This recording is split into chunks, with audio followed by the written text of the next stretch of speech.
Welcome to Beauty and the Biz. Discover how to grow your practice with effective cosmetic patient attraction, conversion, and retention advice from author, speaker, trainer, and cosmetic practice business and marketing coach, Catherine Maley, MBA. Hello and welcome to Beauty and the Biz, where we talk about the business and marketing side of plastic surgery. I'm your host, Catherine Maley, author of Your Aesthetic Practice, What Your Patients Are Saying, and consultant to plastic surgeons to get them more patients and profits. So today's topic is the top 5 money makers in your practice. So there are 5 essential money-making operations that occur in any successful plastic surgery practice. And if you miss any of these 5 key elements, then you're leaving a lot of money on the table, often several hundreds of thousands of dollars. However, the reality is that most practices focus on only one area instead of all 5, and that's hurting them, and they don't even realize it. If you focus your time and energy on all 5 of these areas, you're going to make a whole lot more money with a lot less effort. So here are the 5 key areas to focus on to win. Lead generation, so making the phone to ring, of course, but then converting the callers into appointments, and then converting the appointments into paid procedures, and then encouraging these patients to come back so they experience and pay for more of your procedures and treatments, and then building an army of raving fans who refer you to their friends. So think about it. Don't a majority of your surgeries come from word-of-mouth referrals and from existing patients coming back for more? So the biggest problem holding you back is your narrow focus on getting more leads. That's all I hear, getting more leads. You don't want more leads, you want more paid procedures. So you might be throwing a ton of money at SEO, Google AdWords, and directories, or you're spending a ton of time creating content for your Instagram and Facebook followers. Yes, it is exciting to get lots of leads and comments and be busy and keep your staff super busy trying to follow up on all these leads or not. But here's the kicker. Leads are only one part of this. These leads need to be converted, because if you can't monetize these leads, then you're just throwing money down the drain. However, if you know how to monetize the leads through the other 4 key elements I mentioned above, then you can run circles around your competitors.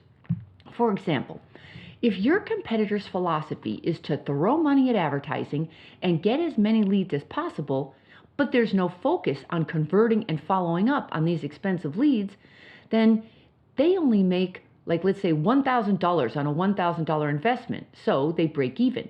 However, if you focus on the entire lead process, you can make $4,500 on a $1,000 investment.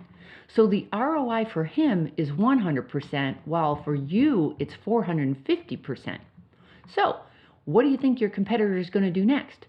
Well, they're probably going to test different advertising channels for a few more months, getting increasingly frustrated because they're losing money, and then they're going to move on to another marketing strategy that sounds more interesting. And what are you going to do?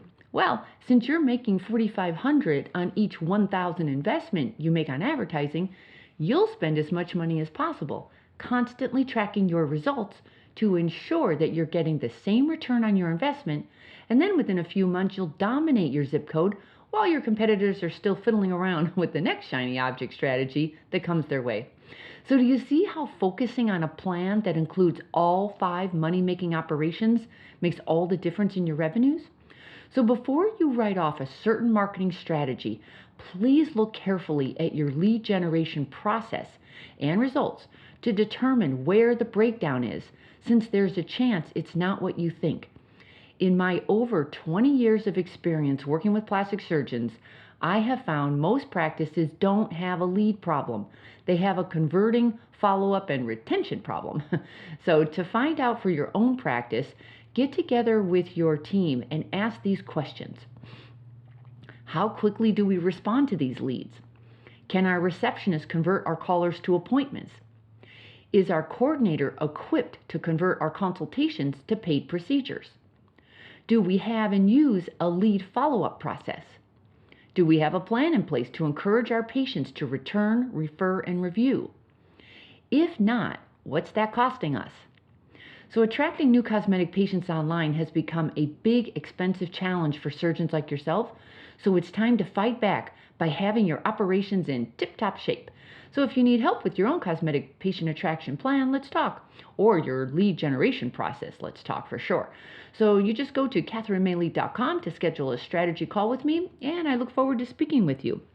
So that was short and sweet this time. I hope you enjoyed it. And if you would, please go over to subscribe to Beauty and the Biz podcast and leave me a review if you like. And then if you've got any questions or topics you want me to cover, feel free to leave them a message on my website at CatherineMaley.com. Or you can always DM me at Instagram at CatherineMaleyMBA. Thanks so much for your time, and we'll talk again soon. We hope you found valuable insight on this episode of Beauty and the Biz. For more episodes, tools, and Catherine's free book, visit www.CatherineMaley.com. That's www.CatherineMaley.com. And be sure to subscribe to get the latest practice building strategies delivered to you. And don't forget to share this Beauty and the Biz podcast with your staff and colleagues.